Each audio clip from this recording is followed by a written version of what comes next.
শৈশবে যে ছেলেটি মিউজিকের চেয়ে ব্যাডমিন্টন আর ড্রয়িং করতে বেশি পছন্দ করত, শেষ পর্যন্ত সেই ছেলেটি কিভাবে কেপপ স্টার এবং গোল্ডেন মাকনি হয়ে উঠল। তো আজকে তোমাদের সাথে শেয়ার করব তার এই জার্নি। তো চলো বেশি দেরি না করে ভিডিওটা দেখে আসা যাক। হ্যাঁ, আমি বলছি জেকের কথা, যার আসল নাম জিয়ন জংকুক। জংকুকের জন্ম 1 সেপ্টেম্বর 1997 সালে দক্ষিণ কোরিয়ার বুসানে।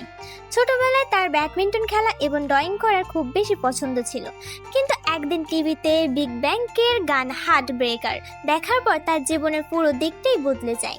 সেই মুহূর্তে থেকেই সে সিঙ্গার হওয়ার স্বপ্ন দেখতে শুরু করে। কিন্তু স্বপ্ন দেখা সহজ, সেটা পূরণ করা নয়। 2011 সালে জাংকুক সুপারস্টার কে এর অডিশন দিয়েছিল, সেখানে তার সিলেকশন হয়নি। কিন্তু সবচেয়ে ইন্টারেস্টিং ব্যাপার হলো সেই অডিশনের পর দক্ষিণ কোরিয়ার 7টি এন্টারটেইনমেন্ট কোম্পানি তাকে ট্রেনি হওয়ার অফার দিয়েছিল, কিন্তু জাংকুক সবাইকে না করে দিয়ে ছোট্ট একটি কোম্পানি বিগ হিট এন্টারটেইনমেন্টকে বেছে নিয়েছিল। এর কারণ ছিল সেখানে আরএম ছিল। সে আরএমকে র্যাপ করতে দেখেছিল। আরএমের ট্যালেন্ট দেখে সে সিদ্ধান্ত নিয়েছিল, আমি এই টিমের অংশ হতে চাই।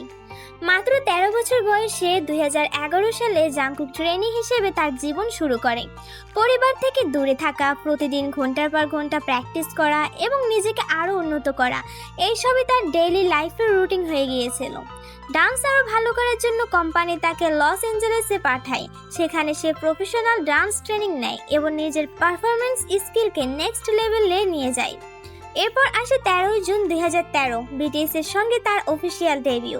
তখন জাংকুকের বয়স ছিল মাত্র 15 বছর। তার powerful vocal, energetic dancing, stable live performance এবং অলরাউন্ড ট্যালেন্টের কারণে সে গোল্ডেন মাকনি ডাকনাম পেয়ে যায়। ধীরে ধীরে বিটিএস বিশ্বের সবচেয়ে বড় বয় ব্যান্ডে পরিণত হয়। এরপর শুরু হয় জাংকুকের সোলো জার্নি।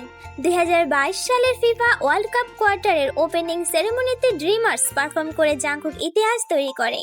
সে ফিফা ওয়ার্ল্ড কাপের ওপেনিং সেরেমনিতে পারফর্ম করা প্রথম কোরিয়ান সোলো আর্টিস্ট হয়। এরপর 2023 সালে তার সোলো অ্যালবাম গোল্ডেন রিলিজ হয়। এই অ্যালবামে 3D, standing next to you সহ গানগুলো বিলবোর্ড এবং স্পটিফাইতে দারুণ সাফল্য পায়। 7 বিলবোর্ড হট 100-এ নাম্বার 1 ডেবিউ করে। জাংকুককে বিশ্বের টপ সোলো আর্টিস্টদের তালিকায় আরও শক্তভাবে জায়গা করে দেয়। আর জাংকুক শুধু বিটিএসদের মেম্বার নয়, সে ক্যালভিন ক্লাইনের গ্লোবাল ব্র্যান্ড অ্যাম্বাসেডর। তো আর মিয়া, ভিডিওটা ভালো লাগলে অবশ্যই একটা লাইক করে দিও আর কমেন্টে লিখে জানাও গোল্ডেন মাকনি ফরএভার। আর এমনই বিটিএস এর আরও ভিডিও দেখতে এই চ্যানেলটি সাবস্ক্রাইব করে আমার পাশে থেকো।